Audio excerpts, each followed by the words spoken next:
los derechos humanos. Bueno, por todo eso también es que para mí es un honor poder saludar en este momento a Rosa María Payá, que además de ser hija de Oswaldo, es fundadora de la iniciativa ciudadana Cuba Decide y directora ejecutiva de la Fundación para la Democracia y para la Democracia Panamericana. Rosa, ¿cómo le va? La saluda acá Darío Misraji. Gracias por tenerme, Darío. Rosa, ¿qué le produjo, qué le provocó leer este informe de la Comisión Interamericana? Mira, esta decisión, después de más de 10 años de investigación y también de más de 10 años de mentira y de propaganda del régimen para encubrir su crimen, este veredicto de la CIDH demuestra lo que nosotros siempre hemos sabido. El régimen cubano asesinó a mi padre y a Harold Cepero por órdenes que no pudieron venir de otros, que de Fidel y Raúl Castro, en ese momento para mi familia, para la familia de mi amigo Harold. Nada nos va a compensar, pero que la verdad sea reconocida ahora oficialmente por una entidad internacional multinacional que por primera vez en décadas condena al Estado cubano por un asesinato de Estado es una victoria para todas las víctimas de esa dictadura en Cuba y para los que al día de hoy están siendo reprimidos y están siendo víctimas del terrorismo de Estado del régimen cubano.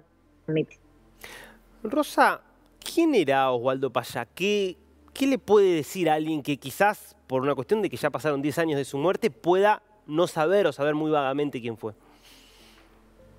Mira, mi padre probablemente el líder opositor más internacionalmente reconocido que tenía la isla en el momento, pero más allá de ello, es un líder cívico del pueblo cubano, encabezó la iniciativa del Proyecto Varela que animó a decenas de miles de cubanos a levantar su voz y a dar un paso por el reconocimiento de los derechos para ellos y para sus hijos, para que se pudiera realizar un referéndum y cambiar el sistema hacia la democracia en Cuba. Esto puede ser natural en cualquier país acostumbrado a la democracia. En Cuba, dar tu firma para exigir tus derechos te puede llevar desde la cárcel hasta el aislamiento social, hasta la muerte. Y lo hicieron decenas de miles de cubanos, pero no solo eso, lo han continuado haciendo. El régimen cubano intentó matar a alguien que encarnaba la alternativa a esa dictadura, pero fallaron en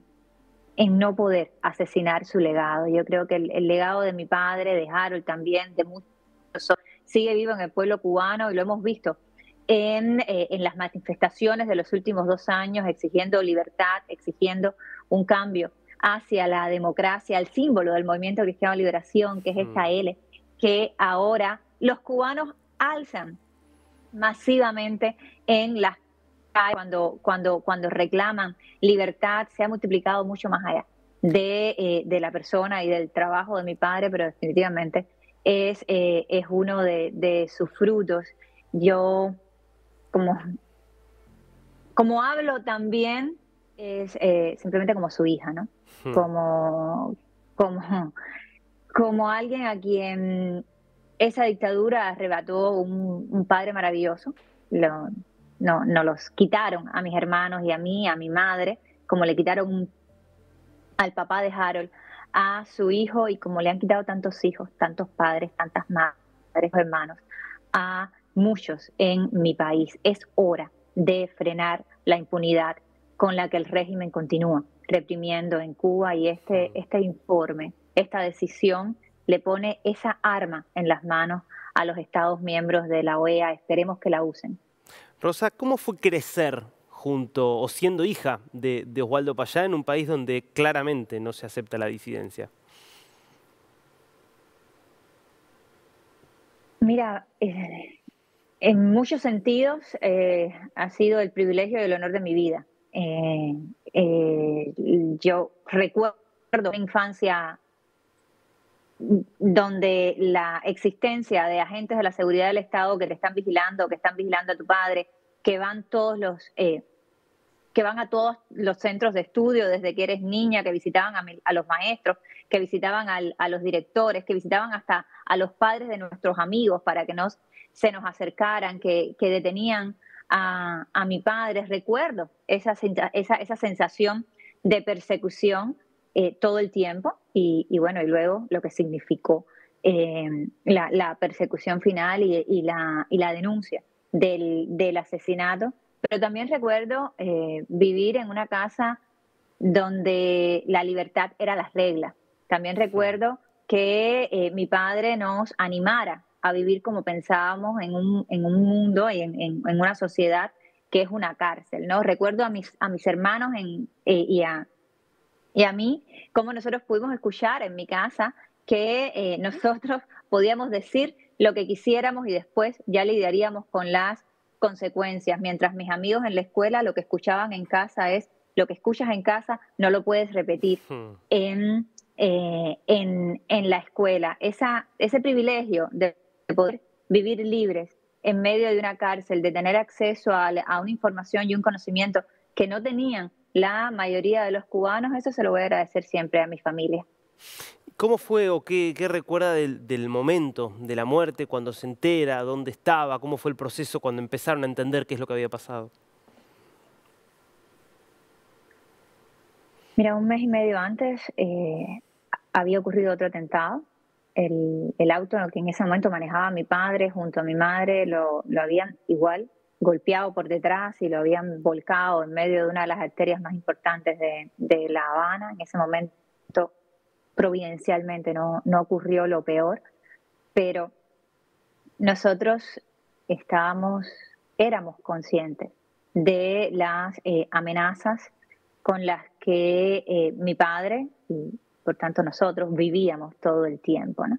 Cuando recibimos el primer mensaje de que algo había pasado y que un auto los había embestido por detrás y los había sacado de la carretera, es un mensaje que mandaron los sobrevivientes. En ese momento sabíamos que estábamos ante otro atentado.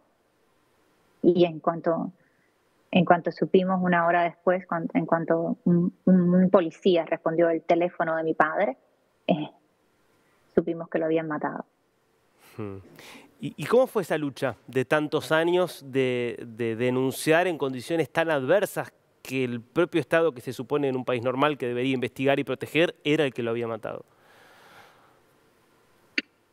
La persecución se giró totalmente contra mi familia, los mismos militares que perseguían a mi padre todo el tiempo mientras caminaba o manejaba por las calles de La Habana, ahora perseguían a mis hermanos vestidos de militares para que los vecinos lo vieran, para que mis hermanos lo vieran, llamaban a mi casa para amenazarme de muerte directamente.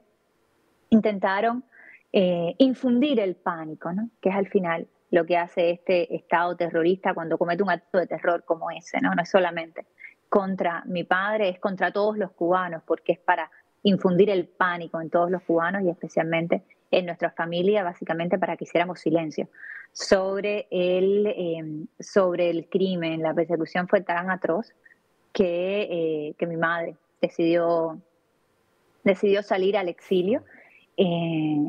Y nosotros hemos vivido en Estados Unidos desde entonces. Yo he regresado a la isla, continuamos con la iniciativa de mi padre de devolver el poder al pueblo, y eso lo hacemos desde Cuba Decide, pero ya desde hace casi 2 años el régimen cubano me negó la entrada al país como lo ha hecho con tantos de mis colegas en la sociedad civil y en la oposición.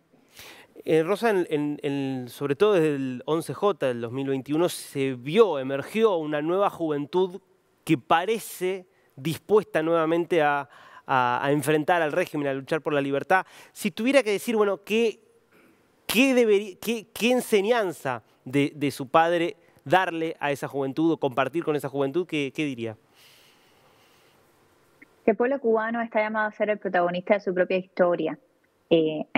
A eso animó mi padre al pueblo cubano, y yo creo que es un rol que el pueblo cubano está asumiendo.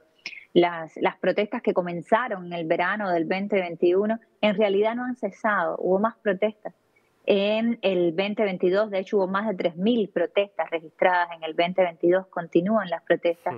El durante este año, han continuado el mes pasado y por tanto, sí, hay una juventud que está asumiendo la vanguardia de esa ciudadanía como la ha asumido la oposición y yo creo que ahí está también el legado de mi padre que cuando animaba a los cubanos a tomar acción por sus derechos, a firmar el proyecto Varela, lo hacía convencido de que el primer paso antes de la liberación nacional es precisamente esa liberación personal. Hmm, Ese paso que damos como individuo cuando decidimos que no nos vamos a clarísimo, dejar controlar por el miedo nunca más. clarísimo. Rosa, muchísimas gracias por este tiempo con News. Muchas gracias, Darío.